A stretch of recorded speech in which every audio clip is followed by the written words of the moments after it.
Hi, I'm Eli. Nice to meet you. Before I tell you my story, kindly hit subscribe and tell me in the comments where you're watching from. I like to know where you're from. Now let's dive in. I never thought my life would turn upside down over a plain white envelope, but there it was, sitting on my kitchen counter, like it had been waiting for me my whole life. The return address had my grandparents' attorney's name on it, which instantly made my stomach twist. They'd been gone for almost a year now, and I had no reason to expect anything else from their estate. I opened it with shaky hands, half afraid of bad news. But instead, I froze. Inside was a formal letter informing me that I was the sole beneficiary of my grandparents' estate, valued at over $900,000. Property, cash, and investments, all mine. I could barely breathe. I'd always been close to them, spent summers mowing their lawn, fixing things around the house, and listening to their stories about the old days. My brother, Jason, had been distant for years. My mother, well, she was a complicated story. At first, I felt honored, blessed even, but that feeling didn't last long. 2 days later, Jason showed up at my door. No, hello. No, how have you been? Just a smirk and an envelope of his own. Look, Eli, he said, stepping inside without waiting for me to invite him. Mom and I have been talking. The way the will's written, there might have been a mistake. You weren't supposed to get everything. We're going to work this out, lawyer to lawyer. I stared at him. What are you talking about? The will's clear. Grandpa and Grandma left it to me. Jason chuckled, but it wasn't a friendly sound. You really think you deserve all that? You've never handled that kind of money before. We can make it so you keep some of it, but we manage the rest. It's safer that way. That was my first red flag. And then the second came in the form of a phone call from my mother later that night. She didn't even try to hide her disdain. Eli, you need to understand Jason's right. That money wasn't meant for you to have all to yourself. Your grandparents didn't realize how unfair this was. We can fix it quietly before lawyers get involved. Something in her tone told me this wasn't a suggestion. It was a threat. The next morning, I went to the bank to check on the estate funds. To my shock, I discovered that someone with inside knowledge, had tried to initiate a transfer request into a joint account with my mother's name on it. Thankfully, the bank had flagged it as suspicious because the estate hadn't been fully processed yet. That's when I realized this wasn't going to be a family disagreement. This was going to be a battle. I spent the next 3 days researching every possible way to lock down the assets. That's when I stumbled across something called an irrevocable trust. Once I moved the estate into it, no one, not even me, could pull money out without following strict legal protocols. It sounded like the perfect shield against whatever my brother and mother were plotting. I called the attorney listed in the inheritance letter, Mr. Harkins, and explained the situation. He listened quietly, then said, Eli, if what you're telling me is true, you need to act fast. If they can prove undue influence or mental incapacity, they could try to overturn the will. But if you transfer the estate into a trust before they make a legal move, they'll be locked out. By the end of the week, the paperwork was in motion, and just like that, the $900,000 estate was untouchable without my consent. When Jason found out, he didn't call me. He sent a text. You'll regret this. Trust me. I didn't reply. But my gut told me this was just the beginning. For the next week, I kept waiting for the other shoe to drop. Jason's threat replayed in my head at night, like a bad movie I couldn't turn off. I half expected to find him lurking in my driveway or to get ambushed with some kind of legal notice. Instead, the first hit came from a place I didn't expect, the county records office. I was sorting through estate papers one morning when my phone rang. The caller ID just said, County Clerk's Office. Mr. Harris? A woman's voice said, This is Paula from the probate division. I thought you should know. There was an attempt made to file a quitclaim deed on your grandparents' property yesterday. I froze. Wait, a quitclaim deed? To transfer the property? Yes, sir, she said. It was filed electronically, but it was flagged because the signatures didn't match our records. The name listed as a new owner was your brother's.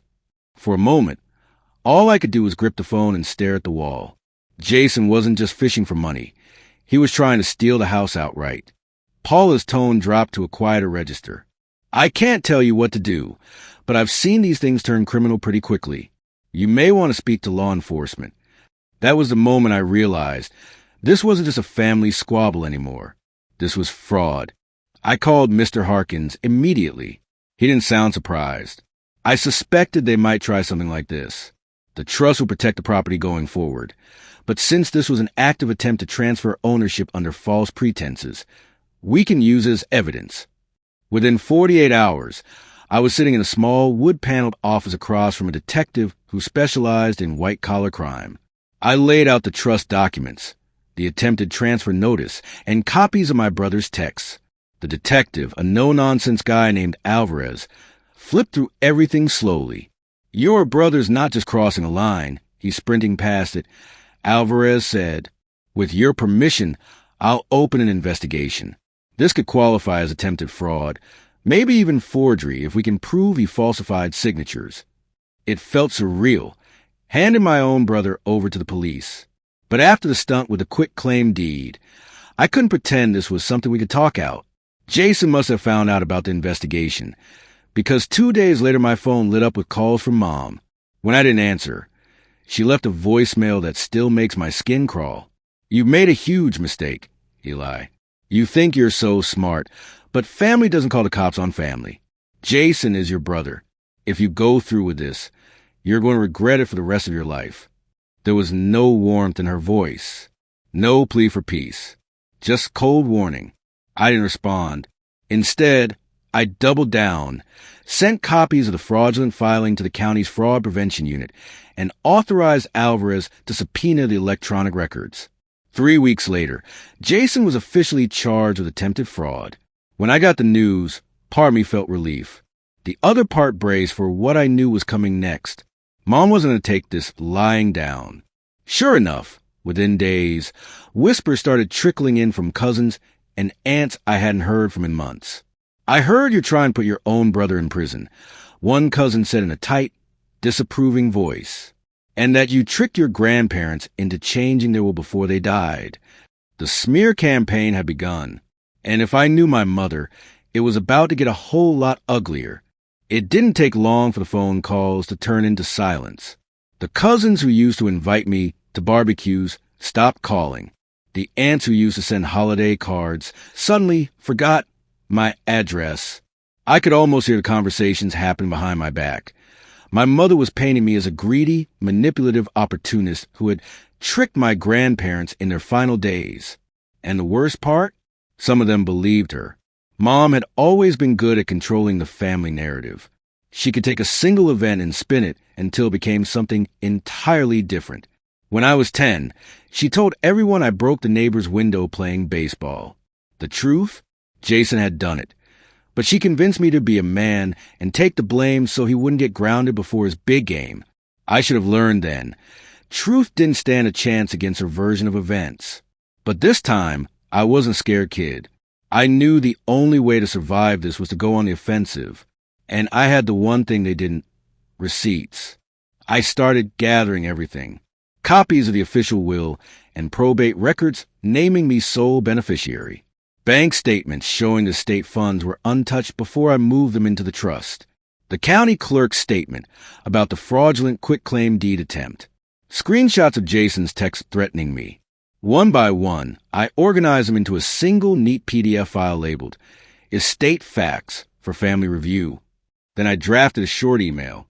To everyone who has heard rumors about my handling of Grandma and Grandpa's estate, here are the official documents and records. I have nothing to hide. I will not engage in arguments, but I will correct falsehoods with facts. I hit send to every relative in my contacts list. The reactions came fast. Some wrote back privately, thanking me for the clarity. Others stayed silent, probably too embarrassed to admit they believed my mother's lies. And a few doubled down, accusing me of airing family business and making things worse. But I didn't care.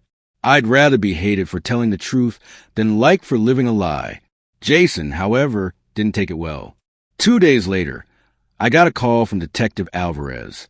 Your brother's attorney reached out, he said. Jason's claiming your emails are harassment and that you're trying to intimidate witnesses. It's nonsense, but I want to give you a heads up. I laughed bitterly. So now telling the truth is harassment? That's how people like this operate. Alvarez replied. They push until you push back. Then they play the victim. Meanwhile, Mom shifted her strategy. When the smear campaign started losing steam in the family, she began reaching out to Jason's professional contacts, painting me as unstable, obsessive, and out to ruin Jason's career. She even posted vague, cryptic Facebook statuses about certain people who can't let go of the past. That was her mistake, because I knew exactly how to hit Jason where it hurt. I'd stayed quiet about professional history, but the truth was, Jason was a licensed real estate agent, and forging property documents wasn't just a criminal issue. It was a career-ending one. His licensing board took ethics violations seriously, and now I had proof in hand. I picked up my phone, opened a new email draft, and began typing to the state real estate licensing board. If Jason thought I'd been a problem before, he was about to see what happened when I stopped playing defense. Hitting send on that email to the state licensing board felt like loading a bullet into a chamber and pulling the trigger. I wasn't doing it out of spite. I was doing it because Jason had crossed every possible line, and there had to be consequences. If he could forge property documents against his own family, what was he doing to his clients? Within 48 hours, I got a polite but firm reply from the board's compliance officer. Mr. Harris, we take allegations of document forgery extremely seriously. We've opened an inquiry and will be contacting the county clerk's office as part of our investigation. That was my green light. I forwarded the same evidence packet to Jason's brokerage firm. Every fraudulent attempt, every threatening text, every official record. If the board didn't take him down, his employer would. The storm didn't take long to hit. A week later, I got a text from a mutual acquaintance in the real estate business. What the hell happened? Jason's been pulled from all his active listings. His office says he's under review. I didn't reply. There was nothing to say. 2 days later, Jason called me for the first time since the fraud charges. His voice was tight, almost shaking. You've destroyed my life, he spat. Do you have any idea what you've done? They're talking about pulling my license. My brokerage might drop me. Jason, I said calmly, you did this to yourself. I didn't forge a property deed with my name on it. I didn't try to steal from my own brother. You did. There was a long silence before he muttered, You're going to regret this, and hung up. That night, my mother unleashed her final barrage. She called, screaming, demanding I retract my complaint to the board. When I refused, she shifted to guilt, telling me I'd turned into someone Grandpa and Grandma wouldn't even recognize. For the first time in my life, I didn't flinch. You're wrong, I told her. They'd be proud I stood up for myself. Her silence on the other end told me she knew I was right. She just didn't care. Meanwhile, Detective Alvarez kept me updated. The DA's office was reviewing Jason's case, and with the forged deed, it was strong. But the licensing board moved faster than the criminal courts. By the end of the month, Jason's license was officially revoked for fraudulent activity in connection with real estate transactions. When the news hit the family, the last few relatives who'd been avoiding me started to change their tune. Quietly, a few reached out to check in or say they'd never been sure what to believe. I didn't bother correcting them. Let them sit with their own silence. And then, just when I thought it was over, I got a short, 3-line email from my mother. I'm withdrawing all claims to the estate. Do what you want with it. We're done. It was the closest thing to a surrender I'd ever seen from her. But as I sat there reading it, I didn't feel victorious. I just felt lighter, like I'd been carrying a weight for years without realizing it, and finally set it down. Jason's career was gone. My mother's smear campaign had fizzled, and for the first time in months, there was quiet. But the peace didn't come from winning. It came from knowing I'd stopped being afraid to fight back. After my mother's email, the silence was almost unsettling. No calls, no whispered gossip making its way back to me, no surprise letters from attorneys. Just quiet. For months, my life had been a constant state of defense, watching my back, guarding my phone, checking every bank account like a hawk. Now, I'd wake up, and the only thing waiting for me was coffee and an empty calendar. It should have felt like freedom, and in a way it did. But there was also this strange hollowness, like stepping out of a storm into a room where you can still hear the rain in your head. I didn't rush to spend the inheritance. I left the trust exactly as it was, untouchable, just like I had set it up. It wasn't about the money anymore. It was about knowing it was safe because I'd made it safe. The real shift was in me. I thought about all the times in my life I'd stayed quiet for the sake of keeping the peace. Letting my mother rewrite stories, letting Jason walk over me, letting my voice get drowned out by theirs. And I realized peace built on silence isn't peace at all. It's surrender. One afternoon, I drove past my grandparents' old house. The yard was overgrown, the paint on the porch peeling, but the sight of it still made my chest tighten. I pulled over and sat there for a while, remembering summers on that porch, Grandpa's laugh, Grandma's iced tea. I imagined what they'd think if they could see me now, not about the money or the fight, but about the fact that I hadn't backed down when it mattered.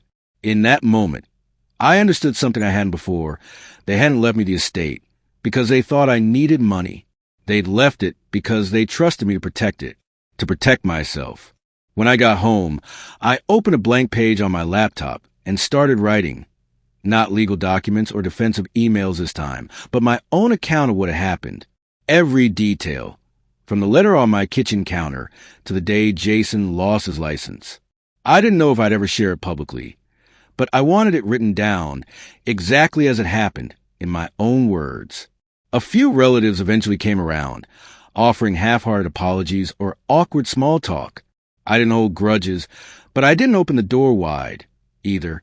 Boundaries, I realized, weren't just walls. They were gates, and I got to decide who came through. Jason never reached out again.